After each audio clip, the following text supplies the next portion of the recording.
la presentación. ¿Estamos bien ahí? Vamos por acá. Entonces ya vimos lo de la convección natural, donde no había ninguna fuerza extraña que provocara el movimiento natural del fluido. El movimiento natural del fluido se da por una diferencia de densidades provocada por este cambio de temperatura. Y lo que les mostraba era esto que está acá.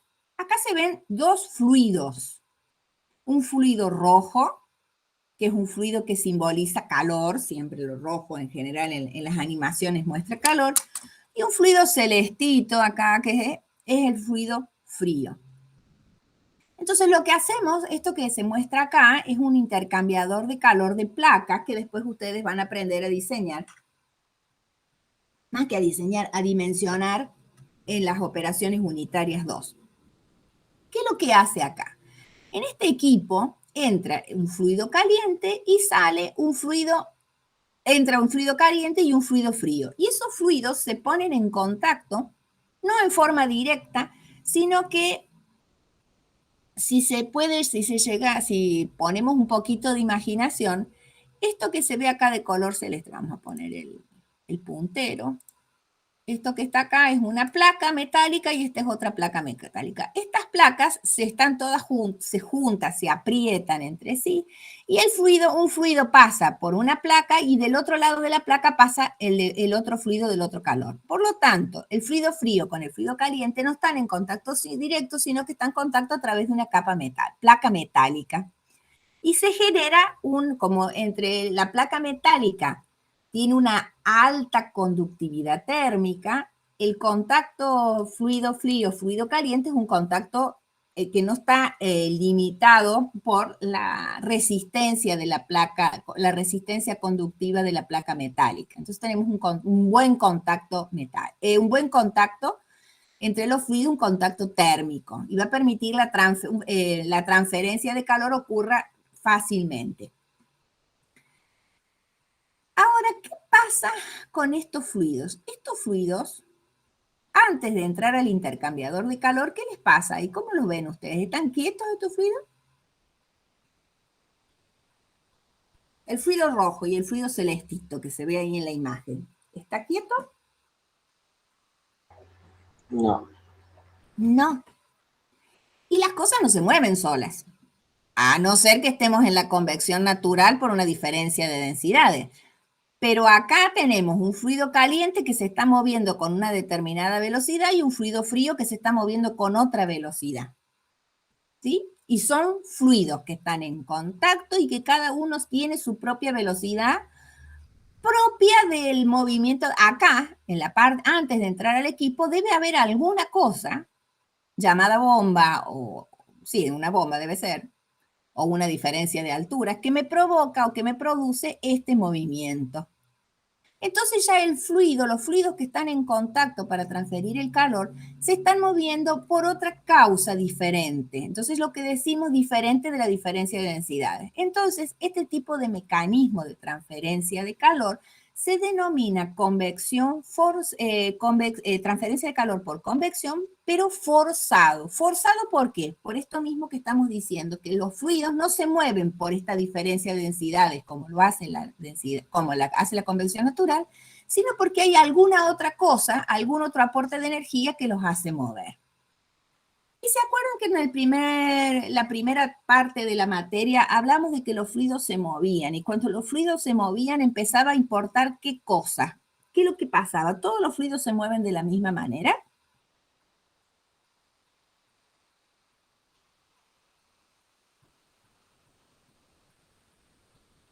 No. No, ¿de qué depende de cómo se muevan? O que se resistan a mover.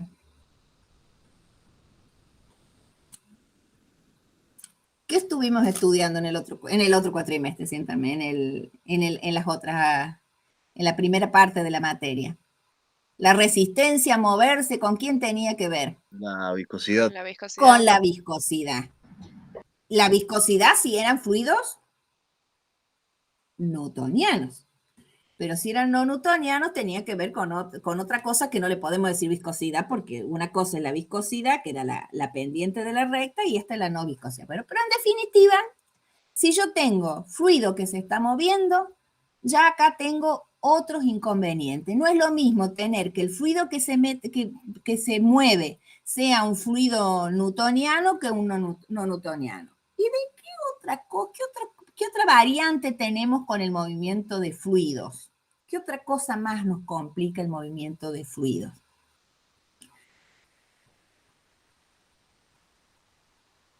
¿Existe una sola forma de moverse de los fluidos? No, que sea laminar o turbulento. Muy bien. Y esa forma de mover, si se mueve el laminar, ¿qué pasaba con las láminas, cada una de las placas de fluido que se va moviendo? Cada una de las plaquitas del fluido, si el fluido es laminar, tengo las láminas y cada lámina va a mantener su temperatura. ¿Se entiende? En cambio, cuando el flujo es turbulento, ¿qué pasaba?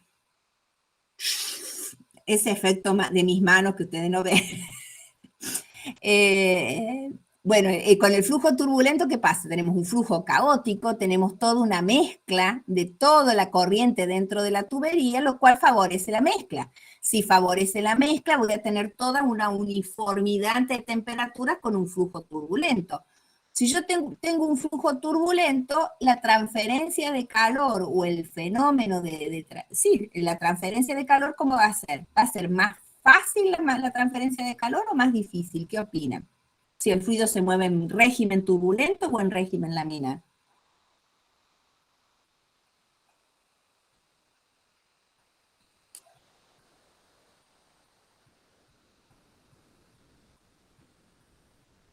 ¿Cómo va a ser la transferencia de calor?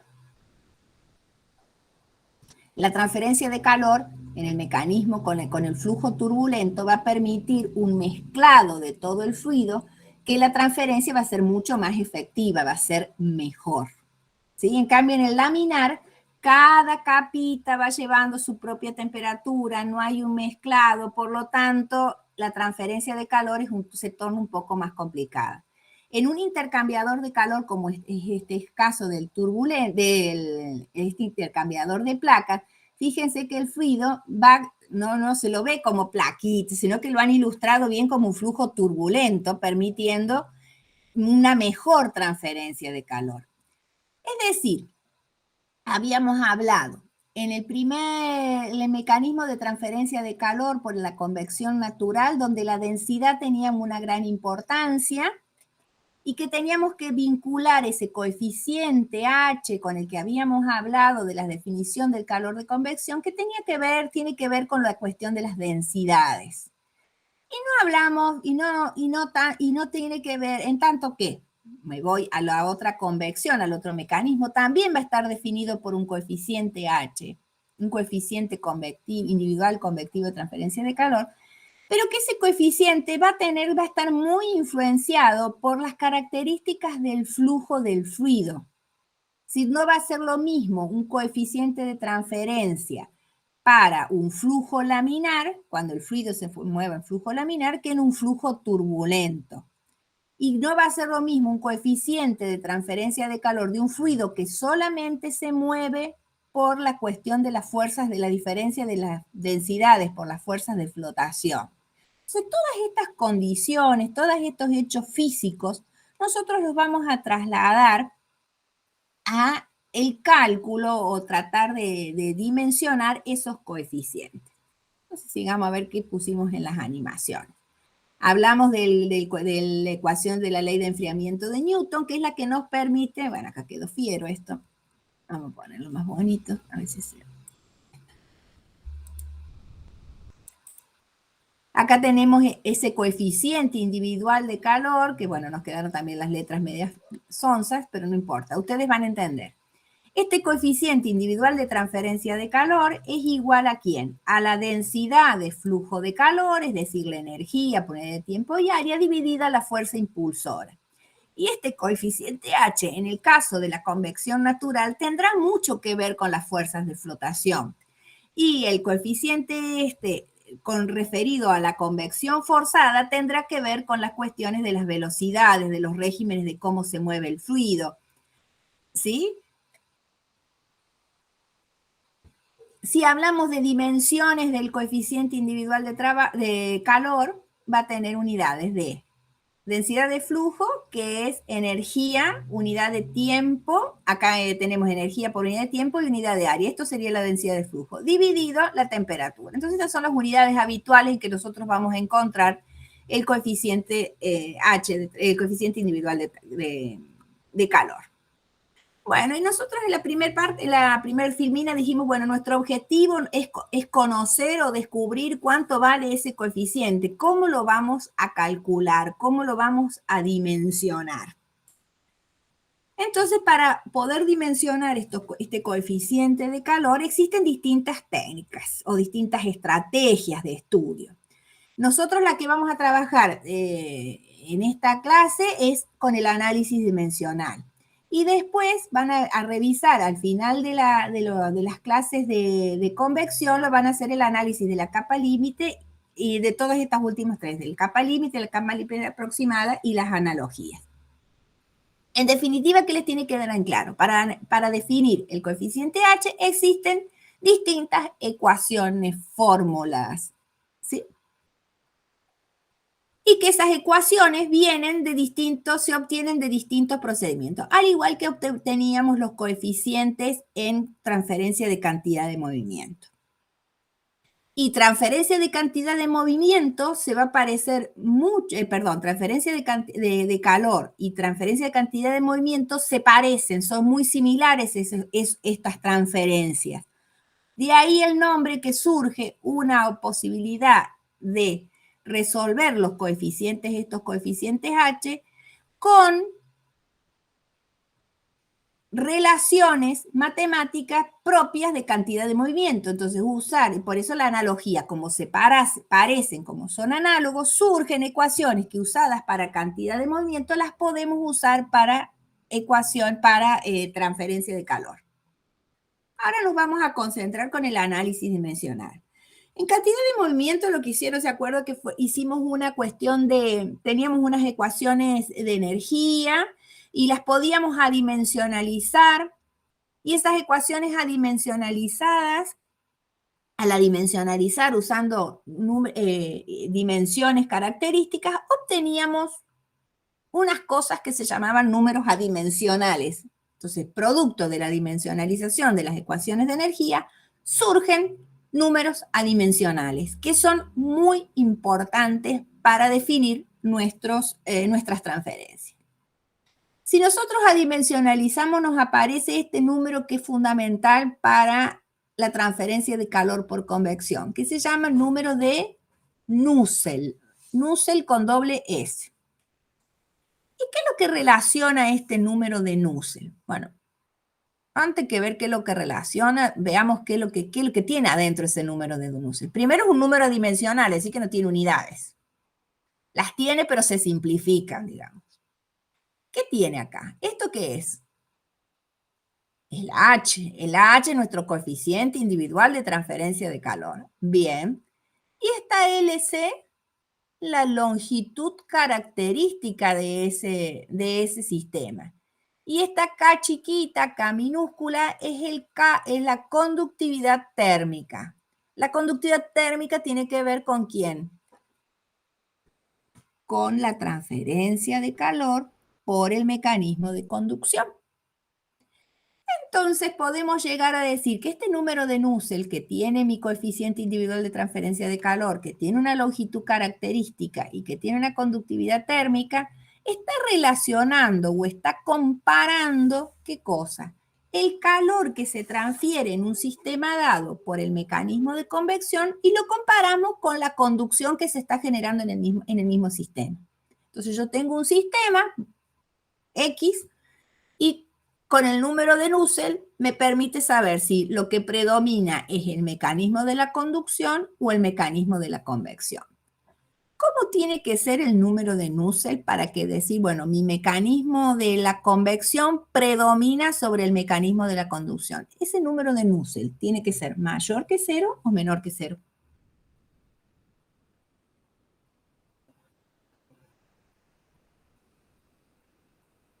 Hello.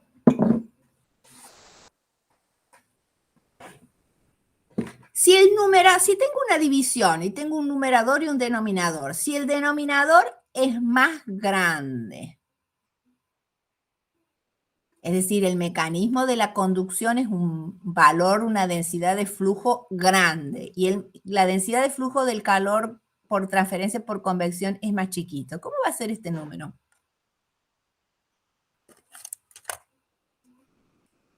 ¿Me escuchan? Más chico. Ah, gracias. Esperen que me perdí.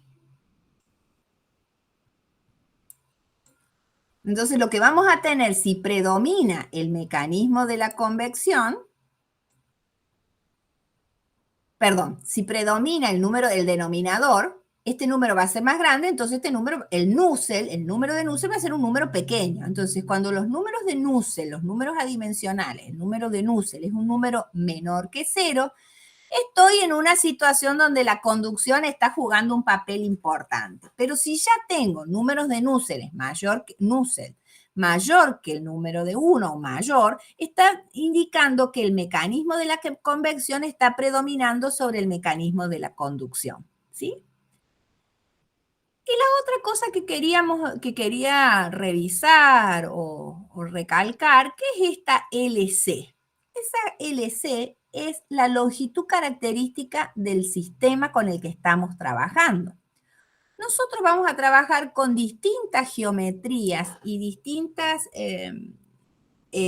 orientaciones de la geometría que van a dar por longitud característica una determinada especie. Así que cada situación geométrica tiene una longitud característica que le es propia por ser longitud característica. Medio redundante lo que estoy diciendo. Bueno.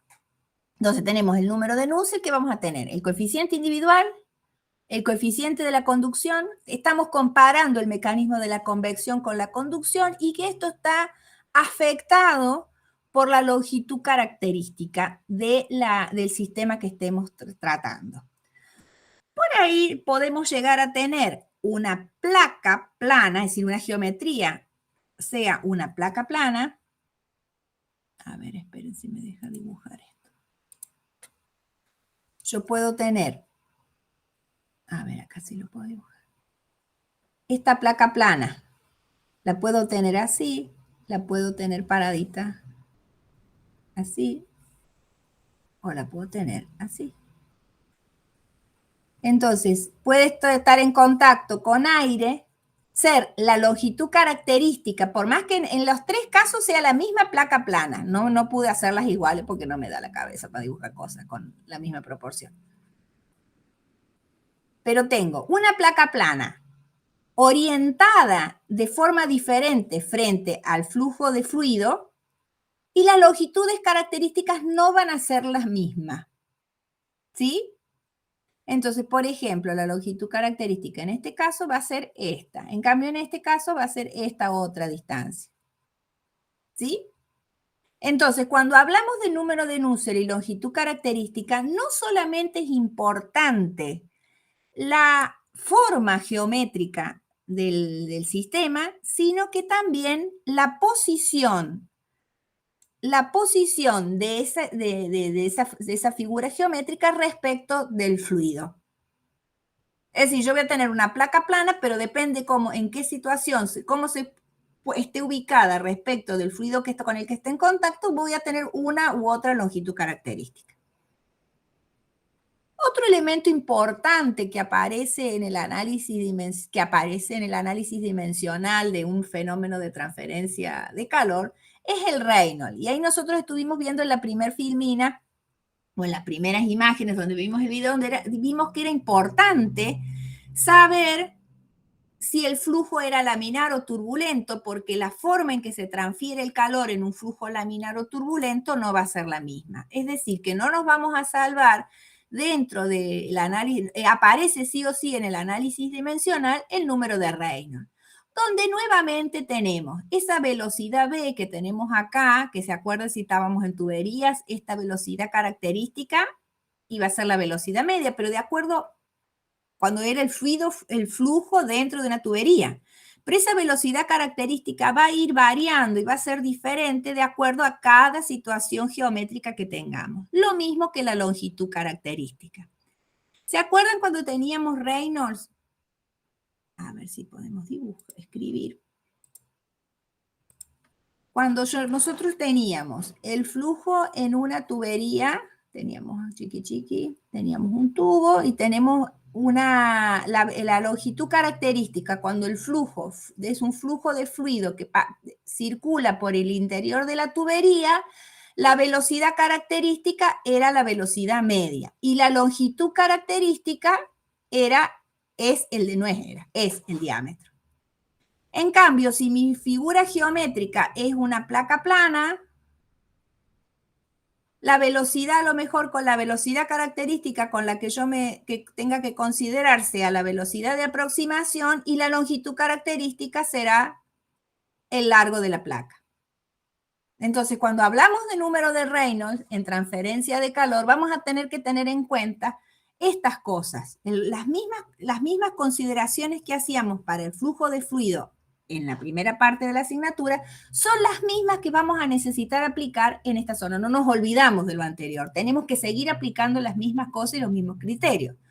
Por lo tanto, si yo tengo el flujo por el interior de una tubería cilíndrica, voy a saber que hay un número mágico, que no era mágico, que decía esto. ¿Qué me dice esto, este número de Reynolds cuando el flujo fluye adentro de una tubería cilíndrica? ¿Qué decía? Un Reynolds de 2100, ¿qué me indica? En un flujo por el interior de una tubería cilíndrica. Entonces, cuando circula por una tubería cilíndrica un fluido y el Reynolds vale 2100, ¿significa qué cosa? Que es turbulento. ¿Qué flujo qué? Turbulento. Turbulento, es decir, que ya me está dando un indicador. Y si me da un Reynolds de 1... Que es laminar. Y si es 1 era, bueno, sí, es 1, es laminar. Es decir, que si es mayor que 2100 es laminar y si es mayor es turbulento y si es menor es laminar. Entonces van para transferencia de calor, así que todos estos criterios que nosotros utilizamos en la primera parte de la asignatura siguen valiendo, no cambiaron las condiciones. Entonces vamos a tener que evaluar, cuando hablemos de transferencia de calor y tengamos que evaluar un coeficiente de transferencia por convección forzada, tendremos que calcular estos números de Reynolds para saber en qué régimen estamos. Y tendremos que tener en cuenta todas estas cosas de la longitud características de las velocidades. Y este número de Reynolds está dado para flujo de qué carácter, para fluidos de qué tipo.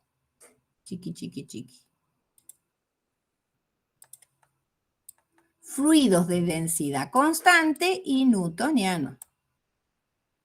Esto no sirve, este número de Reynolds, para un flujo de un fluido no newtoniano. ¿Estamos de acuerdo?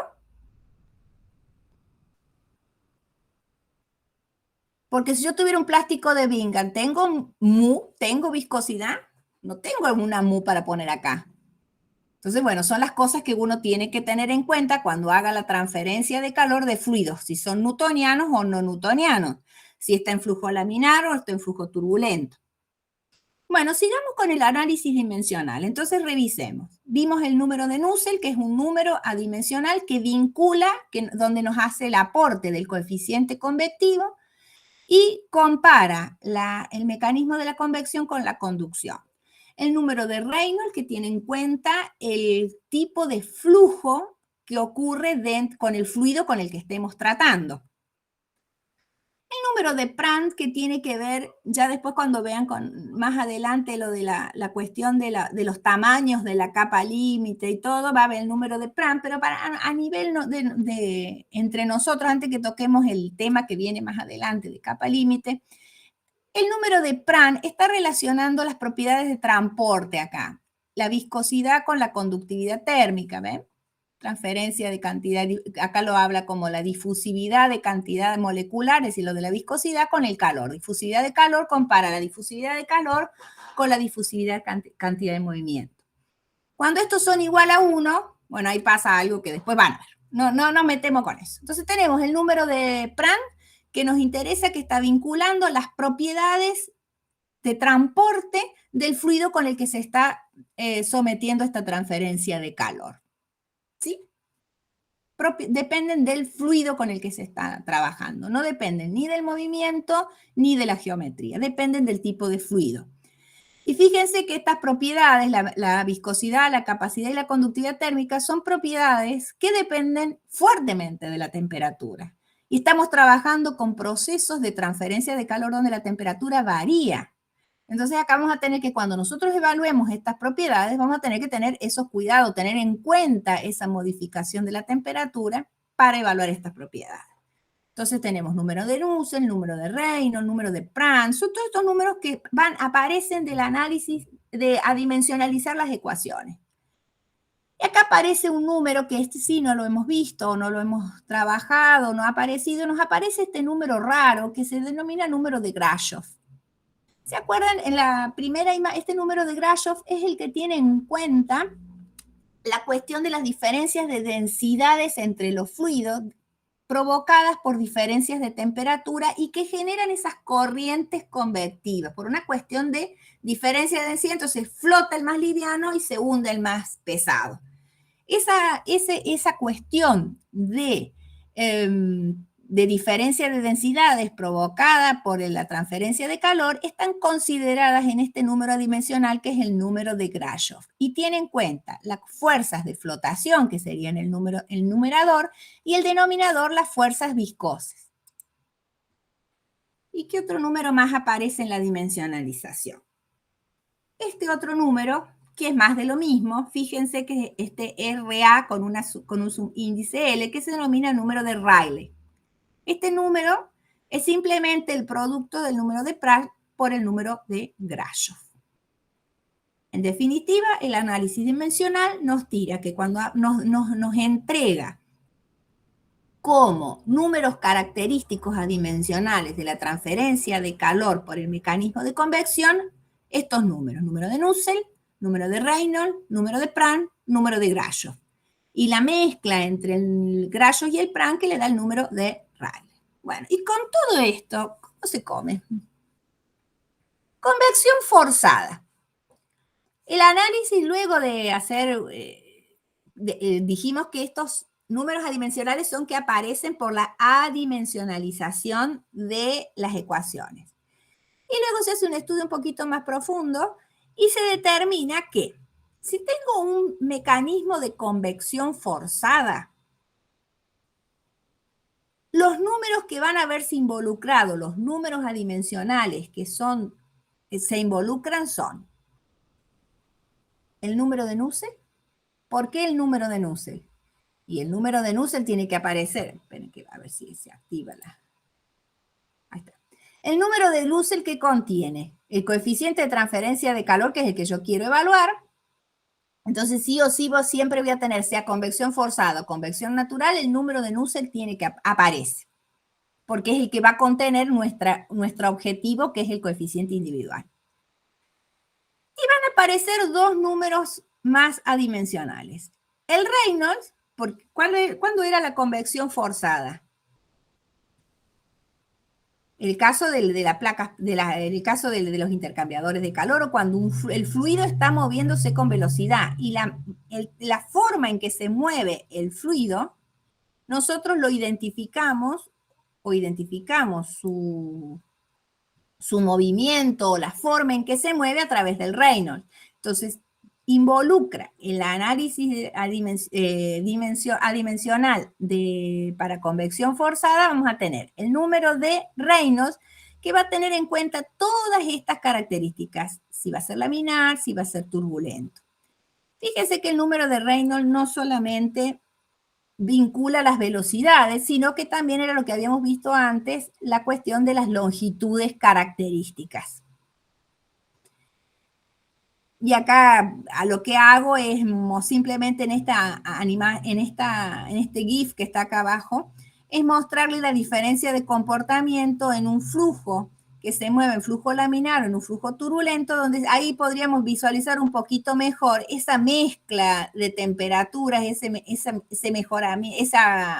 movimiento caótico en el flujo turbulento, que permite mejorar la calidad de la transferencia de calor. En cambio, en el laminar, acá se ven las laminitas donde las capas, cada una mantiene su temperatura, por lo tanto, ese no mezclado dificulta la transferencia de calor. Entonces, el análisis dimensional nos entrega que para el caso de convección forzada vamos a tener 3 números adimensionales que están involucrados. El número de Nusselt, ya lo pusimos, el número de Reynolds para tener en cuenta las propiedades de cómo se mueve el fluido y el número de Prandtl que tiene en cuenta las propiedades de transporte del fluido. Entonces, el análisis dimensional nos tira estas ecuaciones, esta ecuación está acá. Entonces, si yo voy a hacer un experimento, voy a someter, voy a tener un sistema dado, voy a tener un tipo de intercambiador, una estructura determinada, o voy a hacer un ensayo con placas planas. Entonces, mejor con placas planas no, vamos a hacer con una tubería. Acá. Entonces yo tengo que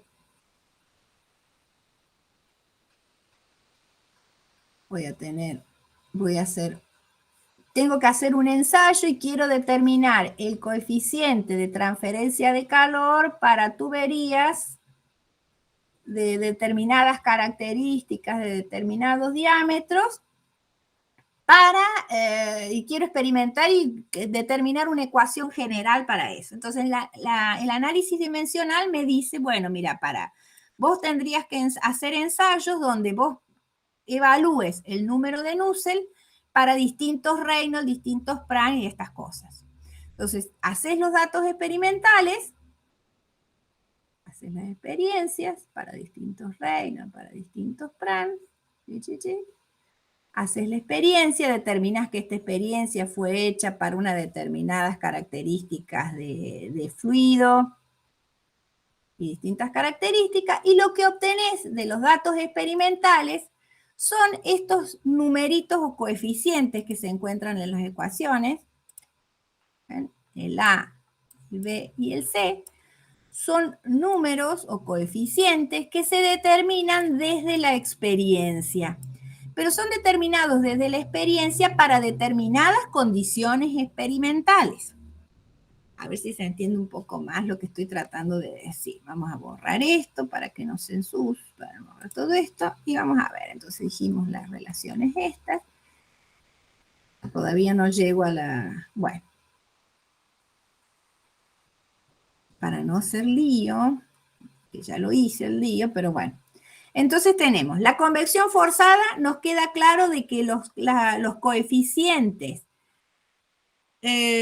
no son los coeficientes. El análisis dimensional de convección forzada me dice que el número de Nusselt se relacionará con el número del Reynolds y del Prandtl, y después, mediante la experimentación, para las distintas geometrías, distintos fluidos y distintos tipos de regímenes, logro obtener ecuaciones experimentales que las voy a aplicar para distintas situaciones.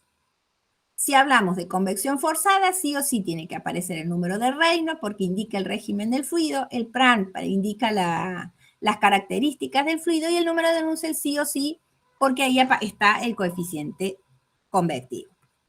Otro mecanismo que también que tenemos que estudiar, tienen también vincula el número de Nusselt, que también va a aparecer, el número de Nusselt, y aparece otro número que no es el número de Reynolds. ¿Por qué no aparece el número de Reynolds y aparece este número de Grashof que está acá?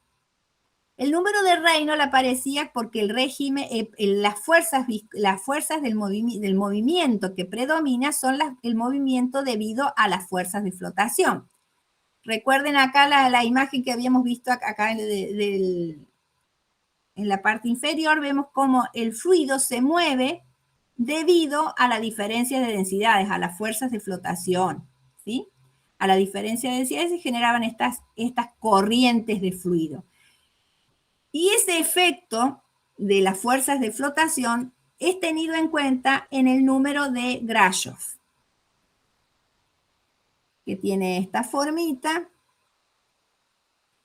que tiene que ver con esas diferencias de densidades, las fuerzas de flotación, y lo único que nos tendrá que llamar la atención, este coeficiente beta, que dice que, se denomina coeficiente de expansión volumétrica. Ese coeficiente de expansión volumétrica, en el caso de que el fluido sea un gas ideal, es decir, que el fluido con el que se está moviendo por mecanismo de convección natural sea un gas ideal, este beta no lo tengo que calcular, no lo tengo que ir a buscar a una tabla, sino que simplemente es la inversa de la temperatura absoluta. ¿Sí? Y si el fluido es un fluido no ideal, existen, por ejemplo, acá les estoy mostrando una tabla, por ejemplo, que el fluido puede ser aire, agua, o un líquido, o un gas. En el caso del agua, acá les muestro un ejemplo en la tabla del Cengel para propiedades del agua. Fíjense que para una dada temperatura tenemos los datos de densidad, calor específico, conductividad térmica, viscosidad. Ya acá está calculado el número de Prandtl, es decir, que dado una temperatura yo ya tengo listo el número de Prandtl sin necesidad de calcularlo. Y acá aparece ese coeficiente beta del que estamos hablando y que aparece en la ecuación, en el número de Grashof, en el número de Grashof. Entonces tenemos el número de beta, ese coeficiente de expansión volumétrica que lo calculamos ya sea por cuando es gas ideal, lo calculamos con la inversa de la temperatura. Y cuando es un fluido común, tendremos que ir a tablas para evaluarlo. Acá es una tabla simplemente para tener idea de valores típicos de coeficientes de transferencia de calor, coeficientes individuales, donde se compara el valor de convección natural, el coeficiente de convección natural para aire comparado con agua.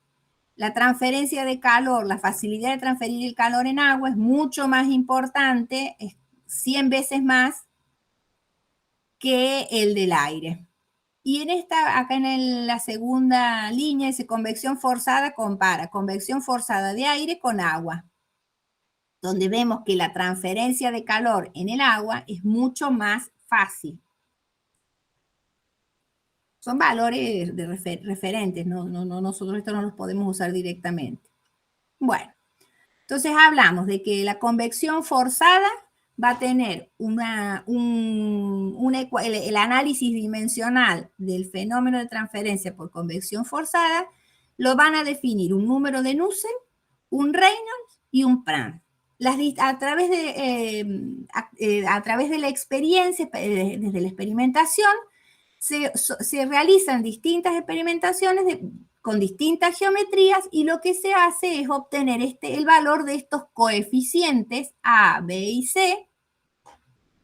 Y al conocer esos coeficientes ya tendremos correlaciones, las que nosotros denominamos ecuaciones, que no se denominan ecuaciones, sino correlaciones que nos permiten evaluar los coeficientes individuales. Y ahora vamos a ver un ejemplo. Cuando hablamos de convección forzada, la convección forzada es cuando tenemos un fluido que se está moviendo por un agente externo. ¿Sí? Puede ser un ventilador, una bomba. Pero esos flujos de fluido, estos fluidos que fluyen, tenemos dos tipos de flujo, dos tipos de configuraciones geométricas. Acá lo que les estoy mostrando en esta imagen tenemos placas, la placa plana, y el aire fluye por encima de la placa. Acá tenemos una esfera, nuestro sistema es una esfera en contacto con aire que viene perpendicular, y acá tenemos en este otro caso una placa plana que se está moviendo. A ver si están las animaciones, no sé si se animaron. No se produce la animación. Entonces, fíjense, estos son ejemplos. A ver si les sigo. Ahí están todas puestas las imágenes. Entonces, tenemos acá ejemplos de fenómeno de convección forzada de flujo externo. ¿Qué significa? Que voy a tener un sólido y ese sólido puede tener distintas geometrías. Placa plana, geometría esférica, geometría cilíndrica. Y los flujos y el aire, el fluido en contacto con ese sólido puede tener distintas orientaciones. Fíjense acá, el aire en la placa verde, el aire va en la dirección de la placa. Pero en este otro caso, en esta cinta, acá hay una cinta que tiene un determinado movimiento en la dirección de la flecha gris, el flujo del fluido con el que está en contacto no va en la misma dirección que se mueve la placa, sino que se está moviendo en forma perpendicular a la placa. Este tipo de relación, este tipo de configuración no es la misma configuración de placa plana de la placa verde que tenemos acá. En la placa verde el fluido fluye en la dirección de la placa. Acá la placa se mueve en una dirección y el fluido con el que está en contacto en otra. Con el caso de las esferas, por su simetría, no tengo muchas chances. Siempre va a ser, no hay mucha variación. Pero en el caso de los cilindros, sí vamos a tener variación. Puede ser que el fluido que venga, que esté en contacto con el fluido, puede venir en dirección así, el fluido caliente, o puede ir así. Escucha. Estas flechas rojas tratan de indicar o de representar el fluido que se está moviendo. Puede ir en la dirección del eje Z, puede ser perpendicular, o puede formar un determinado ángulo. El fluido frío o caliente, que tenga diferencia de temperatura, puede tener distintos efectos. Esto es lo que hace hago referencia a esto, lo que dijimos en la primera parte, donde decíamos de que no era solamente importante la configuración geométrica. La configuración geométrica no es solamente la geometría del sólido, sino la orientación que tiene el sólido respecto del fluido con el que está en contacto. Entonces, cuando se hacen las experimentaciones para darle los valores a los coeficientes, acá, a ver, esperen un cachito, a ver si me queda un poco mejor.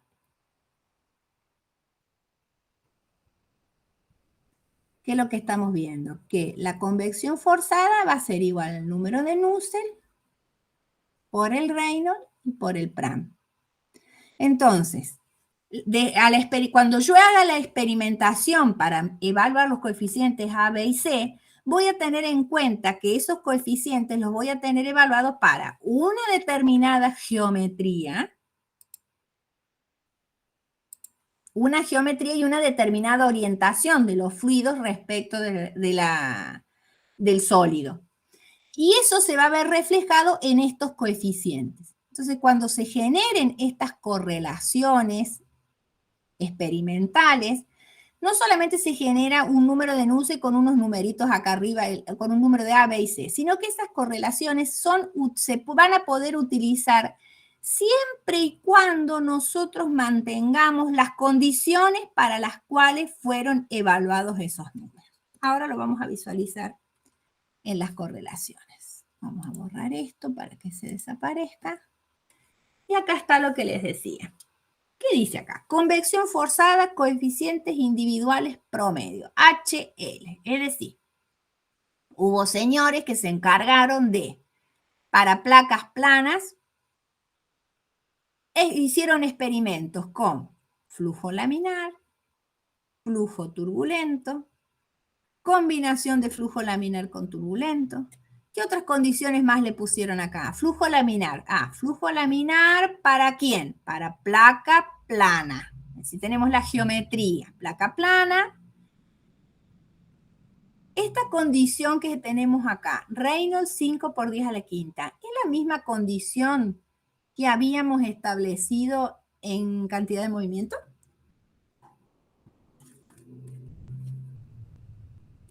¿Tendría que ser distinta?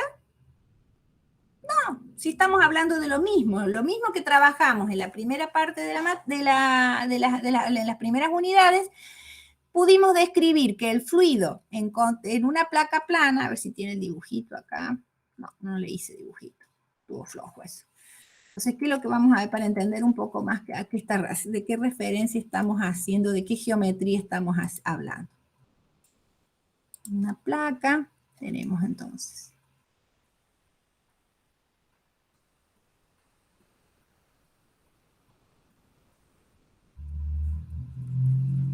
Entonces tenemos una placa plana y donde se está aproximando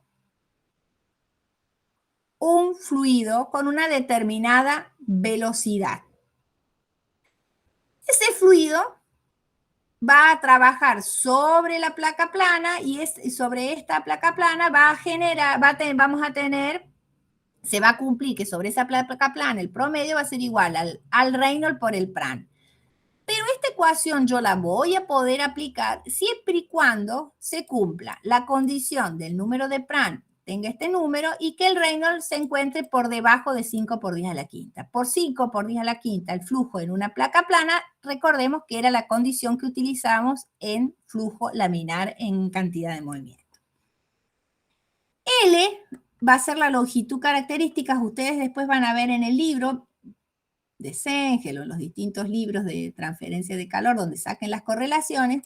Cuando le lean las correlaciones o utilicen las correlaciones, tienen que fijarse las condiciones de uso de esa correlación. Tengo que cumplir sí o sí esta condición. Si el Pran me da 3 y el número de Reynolds, si yo tengo un Pran de 3 y un número de Reynolds de 6 por 10 a la sexta, pero tengo una placa plana, yo puedo usar esta correlación y poderla puedo usar, pero me va a tirar error porque las condiciones en las que fueron evaluados estos coeficientes fueron evaluados para este régimen establecido en las condiciones de uso de esa correlación. ¿Se entendió? Entonces, las correlaciones no solamente tenemos que tener en cuenta la geometría del fluido, sino las condiciones establecidas de diseño, de trabajo de estas correlaciones. Entonces acá vimos, bueno, y esto del combinado, ¿qué es lo que va a pasar? Después cuando vean ¿por qué habla de flujo laminar o flujo turbulento, flujo turbulento, flujo combinado? Va a resultar de que existen situaciones donde el fluido, la placa plana en la cual toma contacto, esta es la placa plana, plana no tiene, bueno, no me sale prolijita la placa, pero acá tengo un fluido. Puede ser que la placa sea cortita y solamente se llega a cumplir una sola, sea lo suficientemente corta donde el régimen de que se comporta, donde el régimen de fluido solamente sea laminar, pero puede ocurrir que la placa sea lo suficientemente larga, en la cual está en contacto con este fluido, que ¿qué va a pasar? Que se va a transformar el fluido en contacto con la placa plana de flujo laminar a llegar hasta un flujo turbulento. Y nosotros hemos visto que estos coeficientes de transferencia de calor no va a ser lo mismo la transferencia de calor en un flujo laminar o en un flujo turbulento. Por lo tanto, si el régimen del fluido cambia su régimen, yo no voy a poder utilizar la misma correlación para la zona laminar que para la zona turbulenta. Todo esto es ya territorio de capa límite, pero tengan cuidado cuando nos llevamos esto de los coeficientes así globales, de estos coeficientes donde puede ocurrir que la placa, cuando tengamos el contacto de un fluido con una placa, si la placa es muy larga en contacto con el fluido, puede haber una transformación de flujo laminar a turbulento y donde los coeficientes yo los voy a tener que identificar cuál de las partes de la zona de la placa es laminar y cuál de las partes turbulenta para poder utilizar las correlaciones adecuadas. porque ya vimos que el fenómeno de transferencia influye mucho el régimen del fluido. Bueno, ahí hablamos de esto. Acá damos otros casos de flujos. Acá se puede observar la forma del análisis dimensional se sigue utilizando igual. Fíjense que para la misma configuración del número de Nusselt es el Reynolds por el Pran, y dependiendo de la geometría, esos coeficientes van a tomar distintos valores. En este caso, para un flujo alrededor de un fluido, nos da la correlación el libro de Sengel y dice, bueno, n, que sería el coeficiente que contiene, que eleva el número de Pran, es 1/3, y C y M son constantes experimentales que están en una determinada tabla que ya la vamos a ver en la filmina siguiente. Entonces tenemos para cilindros, esto se llamaría un flujo de tipo cruzado en un cilindro. No es lo mismo, eran las distintas configuraciones que va a tener el cilindro. Fíjense, acá tenemos el número de Nusselt para alrededor de cilindros normales, y acá tenemos este que está acá, es válida. Dice número de Nusselt promedio para flujo cruzado sobre un cilindro sobre una esfera. Entonces, flujo cruzado en una esfera no existe, el flujo cruzado en un cilindro. Entonces, para flujo cruzado, la forma geométrica del número de Reynolds, del número de Nusselt tiene esta forma. Fíjese que ya no es la complejidad, tiene una ecuación mucho más compleja que la que fue propuesta por el análisis dimensional, pero es una ecuación válida para ello. Entonces se han ajustado los datos experimentales a una ecuación, pero siguen estando presentes los números adimensionales propios de la convección forzada, es decir, el número de Reynolds, número de Pran. Fíjense que acá está también otra cosa interesante, que yo tengo condiciones de uso para esta ecuación, donde el producto del Reynolds por el Pran tengo que verificar que sea mayor que 0,2. Esta otra ecuación que está en la parte de la otra ecuación es una ecuación del número de Nusselt, pero ya para la esfera. Insisto nuevamente, tenemos el número de Nusselt, Reynolds, el Pran. Si yo mirara esta expresión matemática sin saber, puedo llegar a deducir sin tener ningún título en la parte sin tener ningún título, si tengo el Nusselt, el Reynolds y el Pran, se trata de un mecanismo de convección forzada. Seguimos. Bueno, acá les muestro las tablas con las cuales van a trabajar durante la práctica, o con las herramientas con las que pueden llegar a disponer. Fíjense, correlaciones empíricas para el número de Nusselt promedio para convección forzada sobre cilindros circulares y no circulares en flujo cruzado. El flujo cruzado, ¿qué significa? Tengo el cilindro y viene el fluido perpendicular. ¿Qué es esto que está acá dibujado? Pues, perpendicular, mi mano no lo entiende. Esto es un flujo cruzado. Ahora, entonces tenemos un sólido, esto es el sólido,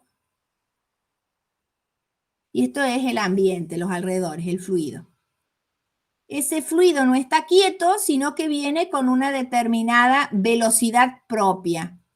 Fíjense, los enunciados se muestra cuando el fluido se trata de una convección forzada, el fluido con el que estamos trabajando tiene una determinada velocidad. Cuando el fluido viene con velocidad, significa que es un flujo forzado, una convección forzada, porque el fluido ya trae su propia velocidad. De acuerdo a que, si esta sección del tubo sólido es un círculo, un cuadrado, un hexágono, todas estas formas nos van a estar diciendo qué es la forma geométrica de la tubería con la que estamos trabajando. Y acá lo que se observa es que estas correlaciones, se obtienen número de... A ver si lo podemos poner un poquito más grande. Descartar. Lo vamos a aumentar de tamaño. Traer al frente. Ahí está. es lo que les mostramos? Bueno, nosotros ya vamos a ver que tenemos tubo cilíndrico, un tubo que está en contacto con un fluido que tiene una velocidad propia, con una determinada temperatura y está en un flujo cruzado. Bárbaro. Entonces vamos a nuestra tabla. El fluido acá. Me tengo que dar las características del fluido. Puede servir tanto para gas como para líquido. Ah, bueno, entonces estoy dentro puedo utilizar las correlaciones de este cuadrito. Rango del Reynolds. Yo para poder utilizar alguna de estas correlaciones tendré que evaluar mi número de Reynolds. ¿Sí? Y ese número de Reynolds tendremos que evaluarlo teniendo en cuenta la velocidad, a ver, lo vamos a escribir acá. Tendremos que evaluar un número de Reynolds teniendo en cuenta la densidad y la viscosidad del fluido con el que se está moviendo por la velocidad. Pero la velocidad con la que vamos a trabajar va a ser la velocidad de aproximación por la longitud característica, que tendremos que ver en las ecuaciones cuál es la longitud característica de estas ecuaciones. Entonces, si nosotros evaluamos nuestro número de Reynolds, tendremos que lograr que entren en qué rango de Reynolds voy a estar acá, me va a tocar. Pero nos estamos fijando acá que el número de Reynolds habla de densidad y viscosidad. Y la densidad y la viscosidad son propiedades que dependen de la temperatura. Y como dependen de la temperatura, ¿a qué temperatura vamos a evaluar esta densidad y viscosidad? ¿Qué les parece?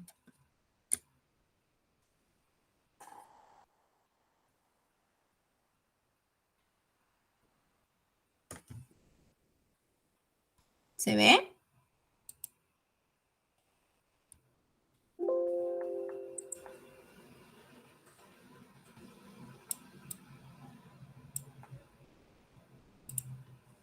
Tenemos entonces un cilindro caliente que se encuentra a una temperatura de 280 grados. Tengo un fluido que está en contacto con un flujo perpendicular a ese sólido con una determinada velocidad. Yo tengo que evaluar el número de Reynolds para determinar con qué ecuación o con qué correlación del número para obtener el coeficiente individual de transferencia de calor, cuál ecuación puedo utilizar. Para ello tengo que evaluar un número de Reynolds. Y dije que este número de Reynolds tengo que evaluar, como es un número de Reynolds, tendré que evaluarlo con el número de Reynolds, es igual a la densidad, la viscosidad, la velocidad de aproximación y el diámetro de la tubería. ¿Sí? Pregunto nuevamente, la densidad y la viscosidad, ¿en qué condiciones los tengo que evaluar?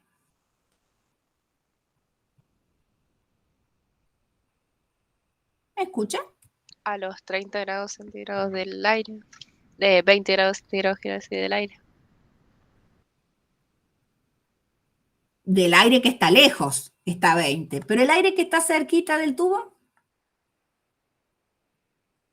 ¿A qué temperatura está? Se ve la filmina que ahí dice que tenemos ese tubo cilíndrico sólido que está a 280, ¿lo ven? Sí. ¿Sí? Entonces, la presencia de estos 280, esa temperatura elevada que tengo acá, me va a modificar el aire que está acá, pues yo no voy a hacer el análisis acá lejos, donde la temperatura, donde el aire está corriendo a 6 metros por segundo y 20 grados. Yo tengo que hacer el análisis más próximo a mi tubo, a mi cilindro caliente que se está enfriando. Entonces, el aire que rodea o donde yo tengo que evaluar el número de Nusselt es en esta zona. Entonces, tengo que tener en cuenta esta diferencia de temperatura. Entonces, lo que tendríamos que hacer para que fuera más adecuado y que el Reynolds con el que nosotros se está aproximando el aire, tendríamos que tener en cuenta estas temperaturas. Entonces, podríamos recurrir a una estrategia de hacer un promedio de temperaturas entre 20 y 280, tendríamos un 300, un 150 grados centígrados, evaluar estas densidad y viscosidad. Y ahí tendríamos un Reynolds. Porque si nosotros lo evaluamos a 20 grados centígrados, esto va a ser cierto, como dije recién, lejos del cilindro. Pero en las proximidades del cilindro, esto no va a ser cierto y voy a tener otras condiciones. ¿Sí? Entonces, una vez que nosotros tenemos evaluado el número de Reynolds, teniendo en cuenta esta diferencia de temperaturas, nosotros nos va a caer, bueno, nuestro Reynolds cae en un rango, por ejemplo, en este que está acá en el medio, entre 40 y 4000. Una vez que tenemos eso, ahora lo vamos a cambiar. Voy a aumentarle el tamaño del...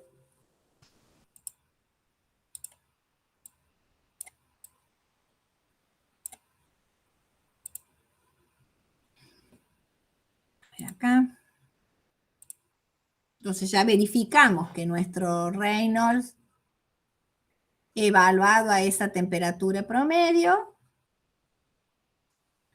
nos dice que, bueno, nuestro Reynolds es igual a 3500, pongámosle, es un invento, es una, de hacer todas las cuentitas nos queda el Reynolds 3500. Entonces, ¿qué correlación puede usar? Esta que está acá. Entonces, esa que está ahí va a decir el número de Nusselt es igual a 0.683 por el Reynolds a la 0.466 por el Pran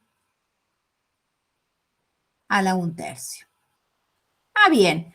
Entonces, ya con el número de Reynolds que calculé, el número de Prans que lo tendré que evaluar al fluido en las condiciones que me indique la correlación. Porque estas correlaciones que están escritas acá están medias peladas de instructivo, es decir, como que no tienen mucho instructivo. Estoy yo deduciendo, inventándole a qué condición de presión y temperatura tengo que evaluar las propiedades.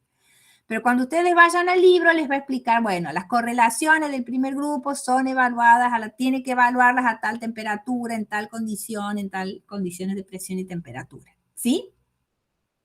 Entonces, una vez que nosotros evaluamos el Reynolds, elegimos la correlación, nos va a permitir desde el número de Nusselt, lo que vamos a obtener es un número de Nusselt, y de acá yo voy a poder la longitud característica y la conductividad térmica. Conocida la conductividad térmica, conocido el número, la longitud característica y el número de Nusselt, puedo obtener el coeficiente convectivo de transferencia de calor de ese tubo cilíndrico que está en contacto con un aire que se aproxima en flujo cruzado a este tubito que está acá.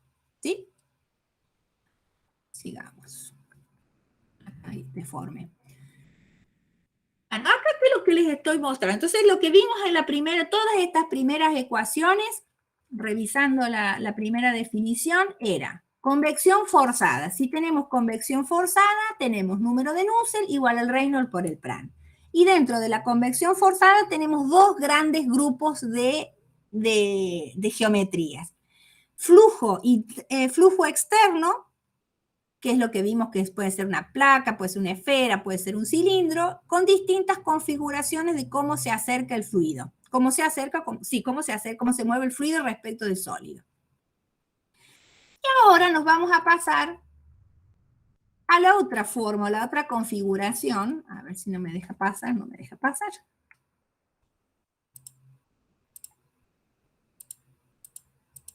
Acá está.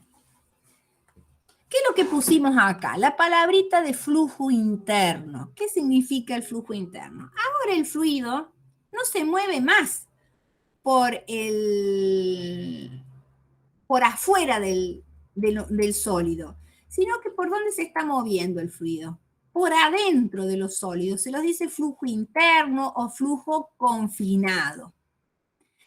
¿Recuerdan de que cuando se movía el fluido por el interior de un tubo, no era lo mismo moverse por el interior de un tubo con forma circular, con forma cuadrada, rectangular, en forma de cara? Entonces vamos a tener fluido confinado, el flujo interno confinado, ya va a tener características diferentes del flujo externo. Cuando hablábamos de convección forzada, hablamos de un número de Reynolds, y ese número de Reynolds tenía que ver con ¿quién? Número de Reynolds tenía que ver con las propiedades de la densidad y la viscosidad, una velocidad y una longitud característica. Si estábamos hablando de tubos de circulación de fluido en una tubería cilíndrica, esta velocidad era la velocidad media, promedio, ¿sí? Y la longitud característica era el diámetro, como se ve acá. Si este tubo es un tubo circular, este diámetro era el diámetro interno de la tubería. Y la velocidad media. Pero cuando se nos complicaba y los tubos ya no eran cilíndricos, sino que teníamos tuberías con distintas configuraciones, empezaba a sonar la palabra del diámetro hidráulico. Toda esa cuestión, toda esa relación de los diámetros hidráulicos de acuerdo a la configuración de la tubería que hablamos en cantidad de movimiento, se sigue aplicando acá. Porque cuando hablamos de transferencia por convección forzada, tenemos fluido que se mueve. Entonces vamos a tener que tener en cuenta también la cuestión de los Reynolds. Sabemos si el flujo se mueve en flujo laminar, flujo turbulento, y la configuración geométrica de la configuración de la tubería para tener en cuenta si usamos diámetro hidráulico o diámetro interno.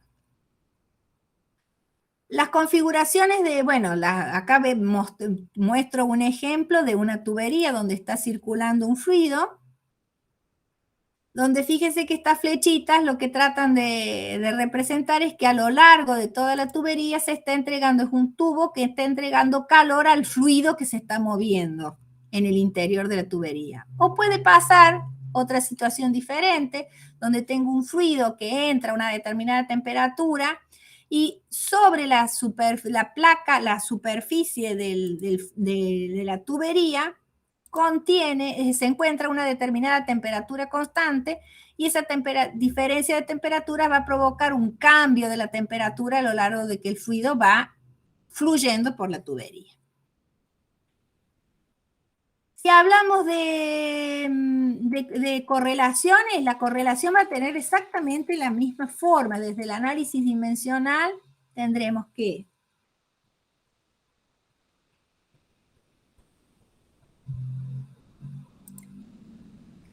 el número de Nusselt, que va a ser el coeficiente individual, la longitud característica, la conductividad térmica del fluido será proporcional a un número de Reynolds elevado a un determinado coeficiente y un número de Prandtl a otro coeficiente. De acuerdo a los regímenes laminar, turbulento y las distintas condiciones, se van a generar distintos tipos de correlaciones. Pero lo que van a correlacionar para flujo interno, convección forzada de flujo interno, van a contener siempre estos mismos números adimensionales. El número de Nusselt, el Reynolds y el Prandtl. Si el flujo es laminar, para un caso especial acá, fíjense que acá tenemos una tubería donde está circulando un fluido y la temperatura en la superficie es constante. El flujo laminar y completamente desarrollado. ¿Qué nos decía? ¿Qué significaba que el flujo fuera desarrollado? ¿Se acuerdan?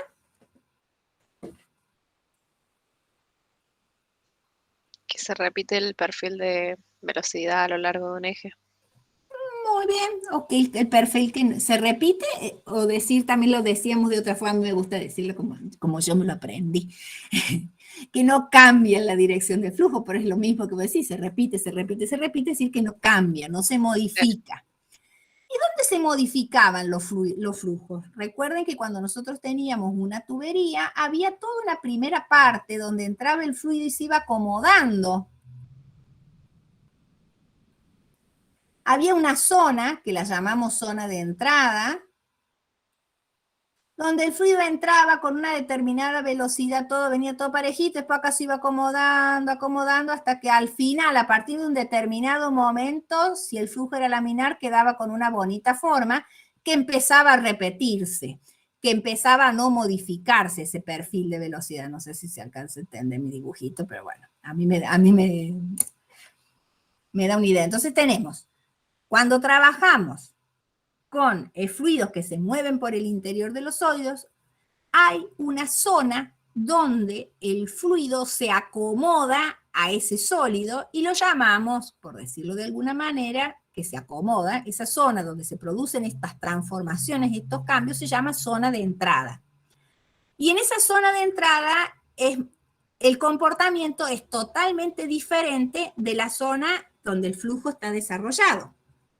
Esta correlación que está escrita acá o que hemos hecho mención está dada para, fíjense, acá dice, para tubo circular, es decir, que la sección del tubo es circular, yo no la puedo usar para ningún otro tubo, donde la temperatura sobre la superficie es constante,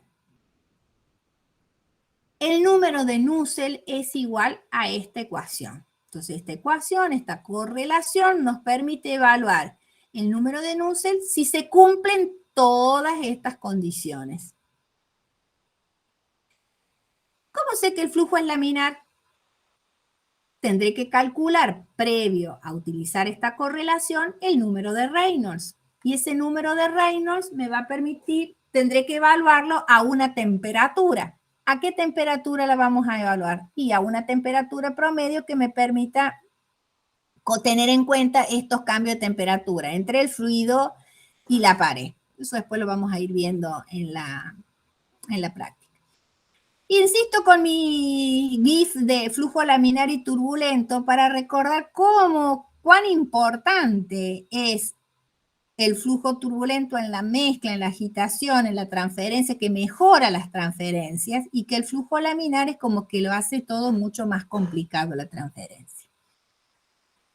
Bueno, entonces acá vimos el caso especial de calcular el coeficiente convectivo para el caso de que la temperatura de la pared sea constante. Y cuando no pasa eso, acá les entregamos otra ecuación, la ecuación, todas ecuaciones de correlaciones que permiten entregar el número de Nusselt, el coeficiente, en función del Reynolds y del Prandtl.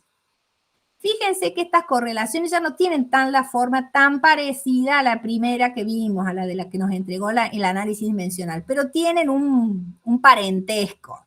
Siguen estando presentes los Reynolds, el Prandtl y el Nusselt, y se le agregan algunas mejoras para tener en cuenta los cambios de viscosidad dado en las distintas zonas de la tubería.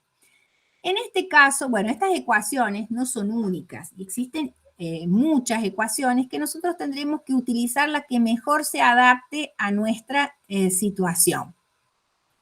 En el diseño de equipamientos existen ecuaciones, cuando uno ya se dedica a fabricar o a diseñar equipamientos, ya existen correlaciones, hasta uno mismo puede llegar a generar sus propias correlaciones para dar representar mejor la realidad a lo que nosotros, generar un modelo más adecuado a la situación real que nosotros tenemos.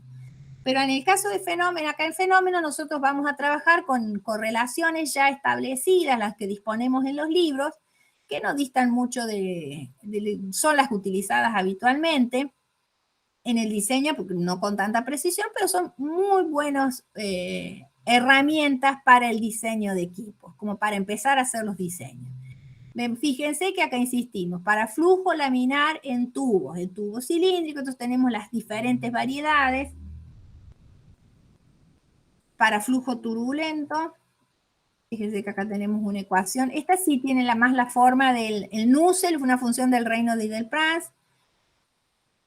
La ecuación de Dittus-Boeter. Fíjense que acá insisto con las condiciones de uso. Acá en estas filminas están, insisto con filmina, en estas imágenes nosotros solamente nos hemos limitado a poner una de las condiciones. Ustedes tienen, cuando repasen, cuando se pongan a revisar en el libro de Sengel, van a enterarse ahí que tienen un montón de otras consideraciones que tienen que hacer para poder utilizar cada una de estas correlaciones. En este caso solamente, y les establecen, bueno, el número de Reynolds, las propiedades se tienen que evaluar a una determinada temperatura, todo un instructivo de cómo utilizarlas. Cada una de estas ecuaciones. En este caso, bueno, le ha escrito la correlación donde ese número n de que está elevado el número de Prandtl va a diferir en 0,4 o 0,3 si el fluido con el que está circulando por la tubería se está calentando o se está enfriando. Cuando nosotros no disponemos de información de la correlación y solamente decimos, bueno, utilizo esta correlación que acá encontré acá y me dijo que el rango de uso es el Prandtl en este rango y el Reynolds y no tengo datos a qué temperatura evaluar, una buena aproximación para evaluar las propiedades o para iniciar la evaluación de las propiedades es utilizar un valor promedio entre la temperatura de entrada y la temperatura de salida. Un promedio, una media aritmética. Bueno, entonces, en conclusión, cuando tenemos convección forzada, ya sea por flujo interno o flujo externo, el número de Nusselt es una función, el análisis dimensional nos tira que es una función del Reynolds y del Prandtl.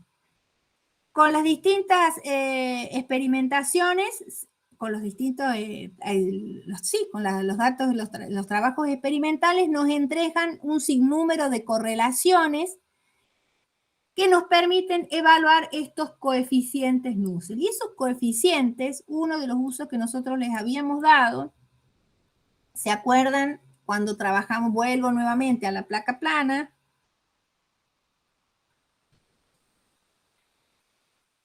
Pero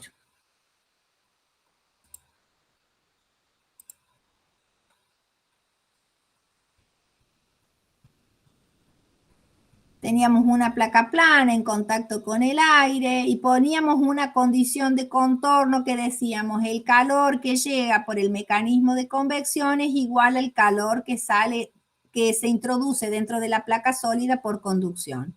Y hablamos de una condición de contorno donde hablamos de un coeficiente de transferencia de calor por una diferencia de temperatura, la temperatura del aire, la temperatura del ambiente, menos la temperatura de la pared. Lo que hemos aprendido ahora, o lo que hemos tratado de contarles, de mostrarles, es cómo ese coeficiente individual de transferencia de calor, si el aire que llega a la placa se mueve con una determinada velocidad, es decir, mediante un movimiento externo, es decir, una convección forzada, voy a poder buscar mediante estas correlaciones que hemos presentado acá, buscar la correlación adecuada para que me permita evaluar ese coeficiente individual y poderlo utilizar en las condiciones de contorno, en este caso del sistema de la placa plana. ¿Sí? Entonces ahora los coeficientes de transferencia de calor ya no voy a necesitar que me los den como dato, como información en el enunciado del problema, sino que yo ahora ya los puedo calcular. Y para calcular vamos a tener que tener en cuenta las velocidades, las velocidades y el régimen de flujo y la evaluación de las propiedades. Y la evaluación de las propiedades, ver de qué forma vamos a evaluar estas propiedades, en qué condiciones de temperatura. Hasta acá vimos flujo, las correlaciones que tienen que ver con la convección forzada, donde el fluido se mueve porque nosotros lo estamos moviendo mediante un agente externo. El análisis dimensional nos entrega, para el caso de flujo natural, convección natural, ya los coeficientes no van a ser los mismos que teníamos recién, sino que nos aparece este número raro, que el número de Nusselt sí o sí. Acá no se me sabe el número, pero vamos a poner acá, chiqui. Tendremos el número de Nusselt, el número de Grashof, que es el que habíamos visto recién, el número de Prandtl, y que el producto entre el Grashof y el Prandtl en algunas correlaciones se indica como un número, se define un nuevo número dimensional que es el número de Rayleigh. ¿Sí? Las tablas, al igual que vimos en convección forzada, tienen las mismas características. Primero, nos ubican el esquema físico o la geometría del sistema, la configuración geométrica. Y cuando hablamos de configuración geométrica, no es solamente hablar de que estoy trabajando en una placa plana, sino qué posición tiene la placa respecto del ambiente que la rodea. Fíjense acá en esta tabla, que es la tabla de Sengel, están en los capítulos 7 y 8, como acá se los hago la referencia. No es lo mismo tener una placa vertical, una placa con una determinada inclinación. En este caso, bueno, las longitudes características para estos dos ejemplos son las mismas, es decir, el largo de la placa. Y las condiciones de uso, en vez de darlas en función del número de Grashof, tienen en cuenta el producto del Grashof por el Prandtl. La forma geométrica, bueno, de acuerdo a la complejidad, las ecuaciones tienen distintas formas. Acá recomienda dentro de la tabla que la ecuación está, por ser más complicado, como más exacta, como que es un modelo mucho más ajustado a la realidad, la última ecuación, diciendo que las otras funcionan, pero la más exacta o la que más se parece a la realidad, la que mejor modela la realidad, es esta otra correlación. La longitud característica, número de luces. Bueno, lo que me quería mostrarles acá es ver tenemos un fluido que está circulando por el interior de una tubería.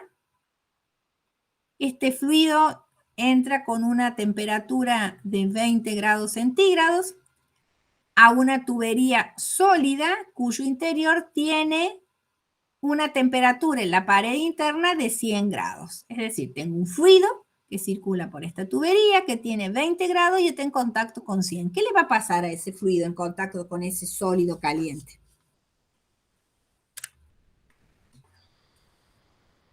Se va a calentar. ¿No le va a calentar? No le va a quedar otro. Entonces se va a calentar. Era otra cosa lo que les tenía que contar acá. Bueno, lo de las longitudes de entrada, como dándole un detalle interesante a tener en cuenta. Recuerde cuando nosotros utilizamos las ecuaciones, las correlaciones para flujo, decíamos, una de las características que se daba era que el flujo estuviera desarrollado. Que el flujo esté desarrollado significa que el flujo no cambia en la dirección el flujo no cambia la dirección del flujo. O el flujo se repite, como dijeron ustedes. Pero para que empiece a pasar eso, para que el flujo esté desarrollado, existe una zona que hay que superar que se llama la longitud de entrada. Entonces nosotros cuando evaluamos las correlaciones de estos coeficientes, tenemos que asegurarnos en qué zona estamos. Entonces lo que se hace es evaluar antes de elegir o seleccionar las correlaciones esas longitudes de entrada utilizando, en el caso de las tuberías cilíndricas, estas correlaciones. Entonces, si el flujo es laminar, bueno, yo hago el producto de 0,5 por el Reynolds de ese fluido por el diámetro de la tubería. Y esto yo sé que este es el largo de la zona de entrada. Me va a tirar, si yo hago esta multiplicación, hago esta operación matemática, me va a decir, bueno, tu región de entrada en este tubo llega hasta acá. Ahora, si tu flujo es turbulento, multiplica 10 por el diámetro de la tubería, bueno, la zona de entrada para esta zona. Entonces yo tengo que conocer, esto es una característica cuando yo resuelva flujos de calor, resuelva los flujos y resuelva los coeficientes convectivos, es un dato que yo tengo que conocer, saber si mi flujo está desarrollado o no. Y para eso tengo esta herramienta. A ver qué otra cosa más tenía. Ahora, este era el ejemplo que estaba acá. Bueno, ¿qué es lo que tenemos en este lugar? En este lugar tenemos un tubo, tenemos ese flujo que yo quería decir que tenemos una temperatura de entrada, TDI, y TE, input y exit. Por eso tiene, como el libro estaba en inglés, le pusieron TI, TE, y TI es de input, tengo un inglés espectacular yo, y exit es la temperatura de salida. Entonces tenemos un fluido donde entra una determinada temperatura, sale a otra temperatura. ¿Y qué característica? Bueno, lo de las flechitas esta era lo que ya medio como les había adelantado, que es el flujo, que la pared del flujo del sólido, del cilindro, está entregándole calor en forma permanente, un flujo de calor al fluido que se encuentra por el interior. Como consecuencia de esto, el fluido se va a calentar. ¿Dónde se va a hacer este análisis? Fíjense que acá, en la imagen que se muestra, nos muestra dos zonas. Una zona de entrada y la zona completamente desarrollada. En la zona de entrada no vamos a hacer el análisis porque acá se producen estos cambios de temperaturas. Este análisis acá no es válido en esta zona, donde no está desarrollado el flujo. Donde vamos a hacer el análisis es en la zona desarrollada. ¿Y qué es lo que podríamos hacer? Bueno, el calor que ingresa al tubo que yo conozco su longitud. Tengo un tubo, voy a hacer acá.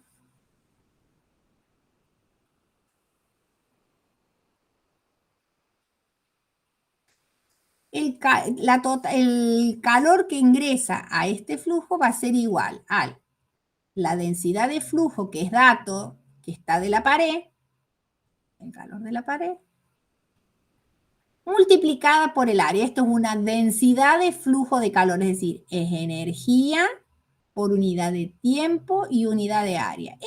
Esa área de la que estamos hablando, de que es energía por unidad de área, el área sería el área lateral de nuestro cilindro, 2pi por L. A ver. Esta área.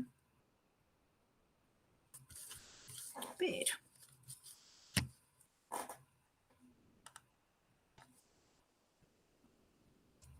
No me deje escribir.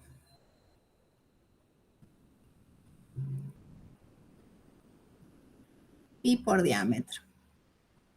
Entonces esa es la cantidad de calor, no, esta es el área en la cual está aplicado nuestro calor. Entonces yo quiero saber cuánto calor total le estamos entregando al fluido que pasa por el interior de la tubería. Simplemente multiplicamos la densidad de flujo por el área. ¿Sí? ¿Se entiende qué es esto? Esto es sencillo. Ese calor que ingresa por las paredes laterales tiene que ser igual a ¿quién? Al balance de calor que es tomado por el fluido que pasa por el interior de la tubería. El fluido que ingresa por el interior de la tubería lo podemos escribir de esta forma. Ahora, revisando esta ecuación, esta situación la podríamos visualizar como los balances que hacíamos ¿en dónde? En ¿qué materia era esa? A ver si me deja borrar, sí.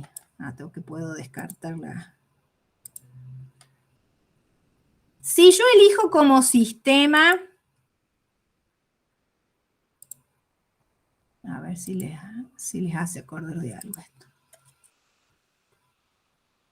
Este es mi sistema. Y aplico un balance de energía a ese sistema. ¿Por dónde entra energía?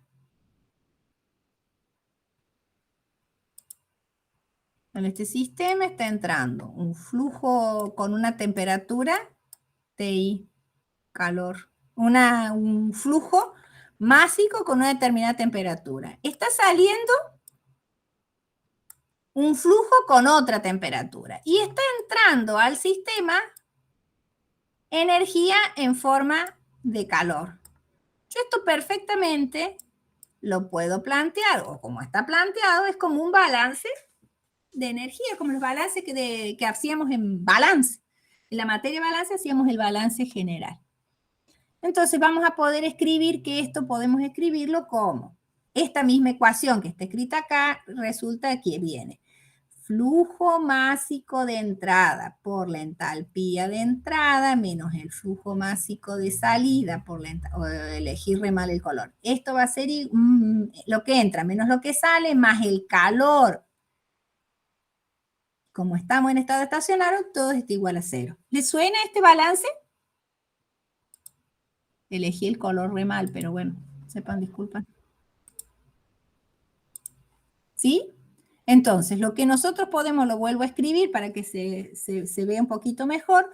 Si mi sistema es el fluido que se encuentra en la zona de flujo desarrollado superada la región de entrada, a este sistema amarillo está entrando energía ¿por dónde? Por las corrientes de entrada, que va a ser flujo másico de entrada, por la entalpía de entrada, que lo puedo decir que es el CP de entrada, por la temperatura de entrada menos la temperatura de referencia, eso es lo que entra, menos lo que sale, flujo másico de salida, por la capacidad calorífica de la salida, por la temperatura de la salida menos la temperatura de referencia, más el calor total que entra por las paredes.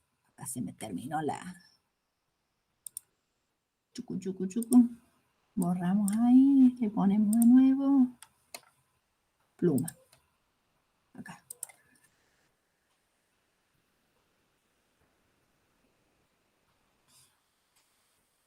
¿Se ve? Esta ecuación que tenemos acá es la que está hecha en el libro.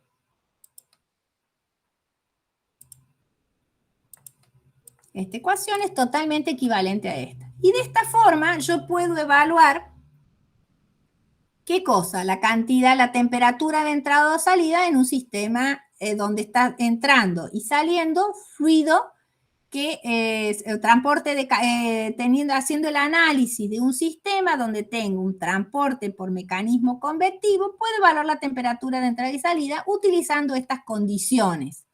Es decir, si yo quiero saber a qué temperatura sale, conozco el calor que ingresa, la temperatura que sale, mediante el planteo de esta ecuación yo puedo saber o calcular cuánto vale la temperatura. Otra situación también que se puede dar es este otro caso. Tenemos un fluido que entra a una determinada temperatura, sale a otra temperatura, pero ¿por qué se produce este cambio de temperatura? Porque la superficie del cilindro, la superficie interna del cilindro, tiene una temperatura diferente de la temperatura de entrada.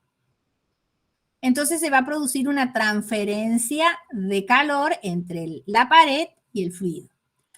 Podemos escribir entonces que el calor que se transfiere por convección desde las paredes del sólido al fluido es igual a ¿quién? Ahora lo vamos a analizar así. Ponemos la pluma y me va a decir, esto va a ser igual. Esto sería el calor que se entrega por el mecanismo de convección es igual al calor ganado por el fluido que entra y sale, que va a ser igual a este calor termodinámico. Este calor entregado por el mecanismo, dado por el mecanismo de convección, lo podemos escribir como el coeficiente individual de transferencia, el área de transferencia, pero acá aparece una cosa diferente de las fuerzas impulsoras como las habíamos trabajado nosotros antesmente, que era solamente temperatura de entrada y temperatura de salida o temperatura de superficie con la temperatura del fluido. Si nosotros nos vamos acá al fluido, podemos observar. En este punto tenemos temperatura de superficie, apenas entra el fluido. ¿Qué temperatura va a tener el fluido acá? Una temperatura TI. Pero si yo me muevo un poquito más acá, en la superficie yo ya establecí de que esta temperatura siempre es la misma. Sobre la superficie del fluido la temperatura siempre es la misma. Pero a medida que el fluido va avanzando a lo largo de la tubería, su temperatura va evolucionando. Eso es lo que está mostrando esta curva que está en la parte superior. El láser.